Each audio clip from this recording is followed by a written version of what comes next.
Bienvenue. Aujourd'hui, on se penche sur un dossier assez sensible, oui, révélé par une enquête journalistique. Une enquête qui s'appuie sur un rapport officiel resté confidentiel. Oui, tout à fait. Un rapport de l'Inspection générale de la justice, l'IGJ. Et il concerne la gestion du Conseil départemental d'accès aux droits de Martinique, le CDAD, et plus précisément le rôle de l'ancienne présidente du tribunal de Fort-de-France, Karine Gonnet. C'est bien ça? Exactement. Elle présidait aussi le CDAD. Alors, notre source principale, c'est un article de La Lettre du 12 mai 2025. L'idée, c'est de décortiquer ensemble les faits, ce que dit ce rapport, et puis les questions que ça soulève sur l'utilisation de l'argent public. L'argent pour l'aide juridique. C'est un sujet crucial, en effet. Alors, pour bien comprendre, resituons peut-être un peu qui est Karine Gonnet et comment tout ça a démarré. Alors, Karine Gonnet, c'est une magistrate.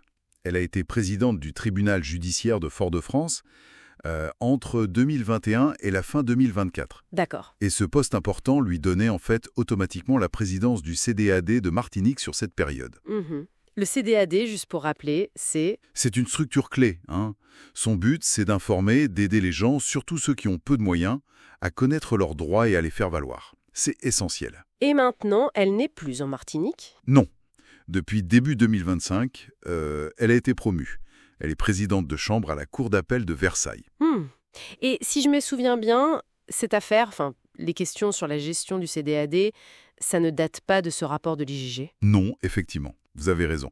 La Lettre avait déjà publié un premier article, c'était en octobre 2024. Ah oui. Et déjà, cet article parlait de dépenses, disons, surprenantes, sous sa présidence. Surprenante comment? Du matériel Apple, assez cher, des nuits dans un hôtel de luxe, l'achat d'une voiture plutôt haut de gamme, quoi. Pour une structure d'accès au droit. Voilà, ça avait déjà un peu alerté, disons. Et qu'est-ce qui a déclenché l'enquête officielle alors, l'enquête de l'IGGL et l'enquête judiciaire?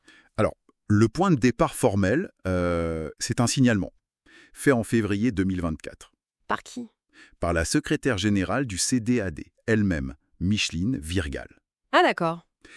Et ce signalement, il a mené à l'ouverture d'une information judiciaire pour des soupçons assez lourds. C'est-à-dire? Corruption, trafic d'influence, prise illégale d'intérêt, détournement de fonds publics. Ah oui, quand même. Oui, l'affaire, au départ ouverte à Basse-Terre, a très vite été transférée, dépaysée, comme on dit, au Parquet national financier à Paris, le PNF. Le PNF qui gère les affaires financières complexes. Exactement. Et sensible.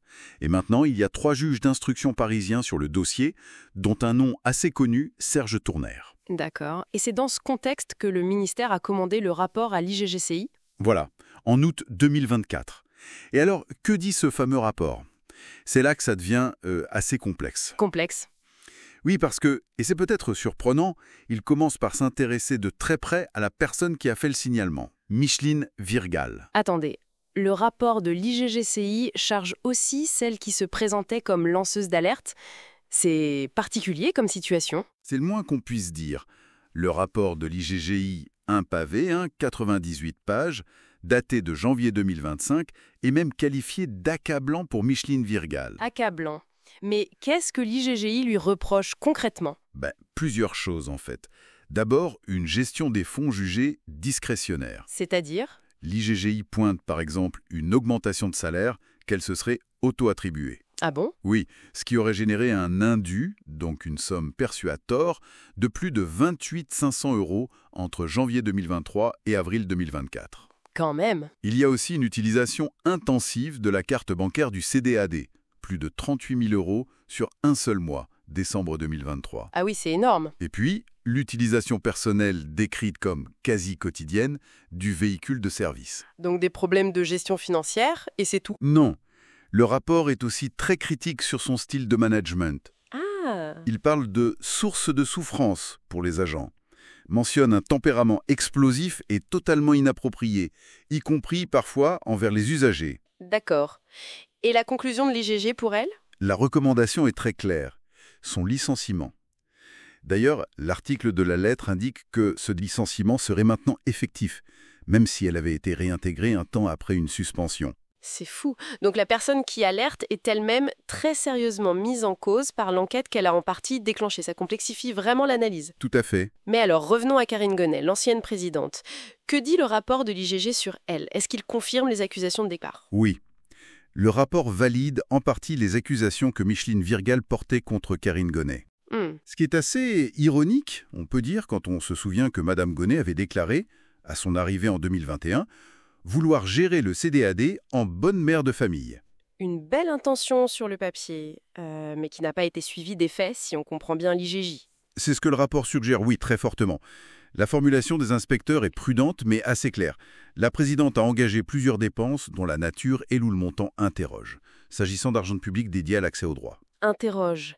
Et il donne des exemples concrets? Oui, oui, et c'est là que ça devient parlant, des exemples très précis. Comme quoi, par exemple? Quel type de dépenses pose problème?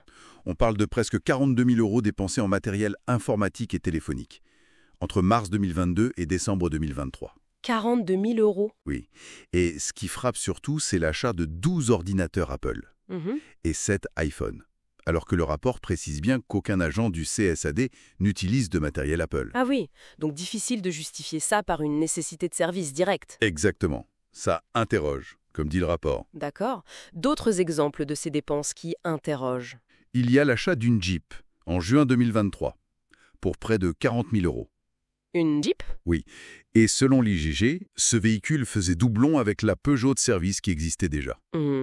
Et puis, il y a ces formations, un peu particulières.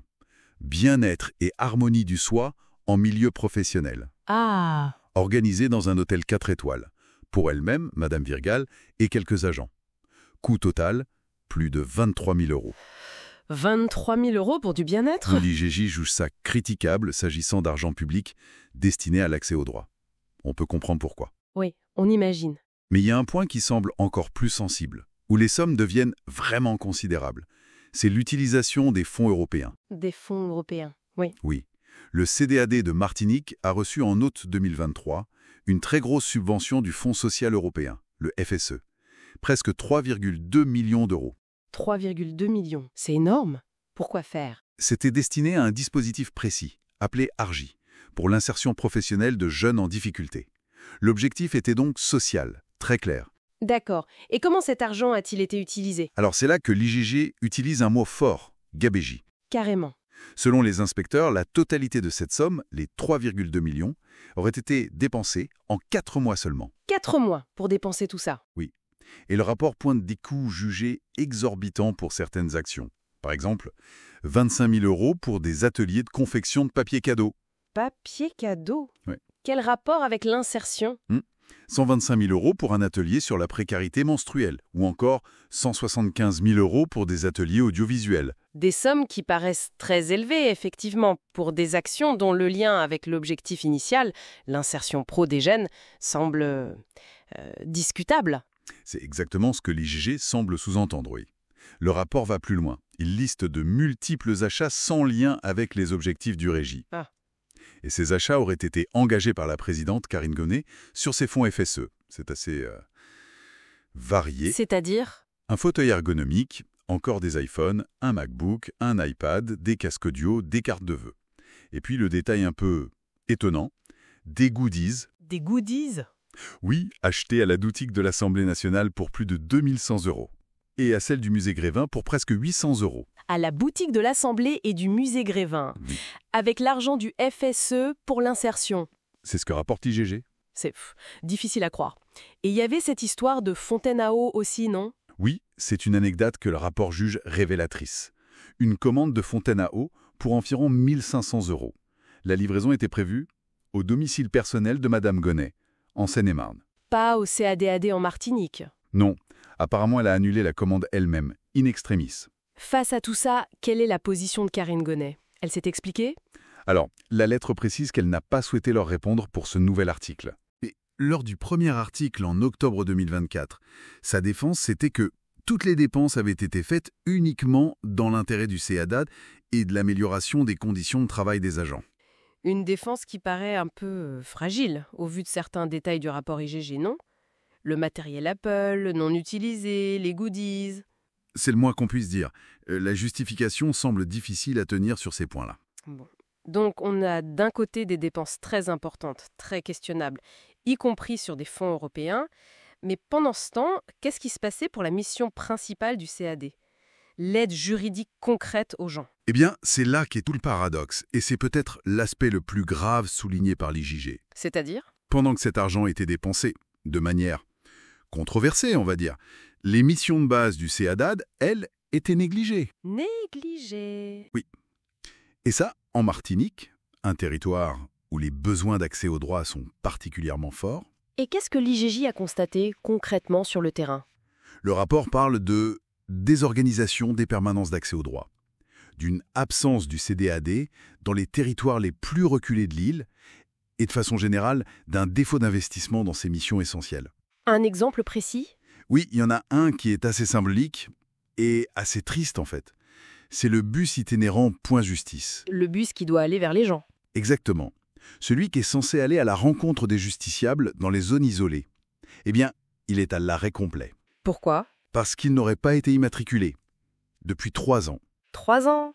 Donc inutilisable pendant tout ce temps. C'est ce que dit le rapport. Pendant que d'autres dépenses étaient faites. C'est consternant. Et comme si ça ne suffisait pas, l'IGG rapporte une autre découverte, potentiellement très grave aussi. Des soupçons de falsification de documents. Des falsifications? Attribuées à qui? Les inspecteurs écrivent que Karine Gonnet aurait modifié certains documents qu'elle leur a fournis pour leur enquête. Modifiées comment? C'est une accusation extrêmement sérieuse, surtout pour une magistrate. Oui, c'est très grave. Elle aurait ajouté des passages dans des procès-verbaux de réunion du conseil d'administration du CADAD, des passages que l'IGG décrit comme étant parfois contraires à la réalité. Donc elle aurait réécrit l'histoire en quelque sorte? C'est l'allégation, oui, très forte. Et il y aurait autre chose de ce type? Oui, le rapport dit aussi qu'elle aurait affirmé aux inspecteurs n'avoir jamais reçu un courrier officiel, un courrier de recadrage du préfet de Martinique sur la gestion du CADAD. Et l'IGJ affirme que ce courrier lui avait bien été envoyé. Donc, si c'est avéré, ça ressemble à une tentative de cacher des choses à l'inspection. tout ça dessine un tableau vraiment très préoccupant. Quelles conséquences ce rapport peut-il avoir? Pour Karine Gonnet et pour Micheline Virgal aussi d'ailleurs. Alors pour les deux, il y a l'enquête pénale du PNF qui continue. Les juges d'instruction vont devoir établir les responsabilités pénales éventuelles de chacune. Ça, c'est une chose. D'accord. Mais pour Karine Gonnet, comme elle est magistrate, il y a en plus le volet disciplinaire. Et là, clairement, le rapport de l'IGJ l'expose à un risque de sanction. Concrètement, sur le plan disciplinaire, qu'est-ce qui peut se passer maintenant? La décision appartient au ministre de la Justice, Gérald Darmanin. Il a en gros 2 options. Lesquelles? Soit il demande à l'IGJ de faire une enquête disciplinaire formelle, soit il saisit directement le Conseil supérieur de la magistrature, le CSM. Le CSM, l'instance qui juge les magistrats. Exactement. D'après la lettre, pour l'instant, la chancellerie, donc le ministère, dit juste que le rapport est en cours d'analyse. Donc on attend la décision. Mais il y a un point important à rappeler. Le CSM, il avait déjà été saisi pour Madame Gonnet, en octobre 2024. Ah oui, suite aux premières révélations. C'est ça, à la demande du premier président de la Cour d'appel de Fort-de-France. Mais à ce moment-là, le CSM avait refusé de la suspendre temporairement. Il avait jugé qu'il n'y avait pas assez d'éléments. Mais Et c'est toute la différence. Le rapport accablant de l'IGJ n'existait pas encore. Ce document officiel, très détaillé, très critique, il change évidemment la donne. Si le CSM est saisi à nouveau, sa perception du dossier pourrait être radicalement différente. on comprend. Donc, pour résumer, on a un rapport officiel très lourd. Il décrit des dysfonctionnements graves, VOC, une gestion des fonds publics très problématique, des dépenses qui semblent complètement déconnectées de la mission d'aide juridique, une possible gabégie d'argent européen. Sans oublier les soupçons de falsification. Exactement. Et tout ça dans une structure qui est censée aider les plus démunis. Ça pose forcément des questions profondes sur le contrôle de ces organismes, surtout dans les territoires d'outre-mer. Comment on a pu en arriver là?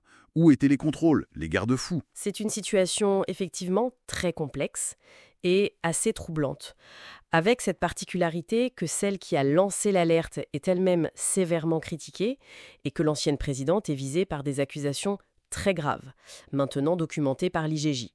On attend de voir les suites judiciaires et disciplinaires pour y voir plus clair sur les responsabilités de chacune. Absolument. Mais au-delà des personnes, cette affaire nous interroge sur quelque chose de plus large, non ? Sur les mécanismes de contrôle, sur la transparence nécessaire pour garantir que l'argent public, destiné à l'accès au droit, qui est quand même un pilier de notre système, soit utilisé correctement. Oui, et avec une probité irréprochable. Voilà. Comment on s'assure que cet argent va bien à ceux qui en ont besoin et comment on maintient la confiance dans ces institutions quand de telles affaires éclatent. C'est une question essentielle. Une question qui dépasse largement le cas de la Martinique, malheureusement. Tout à fait. Voilà qui nous laisse matière à réflexion. C'est ici que s'achève notre exploration pour aujourd'hui.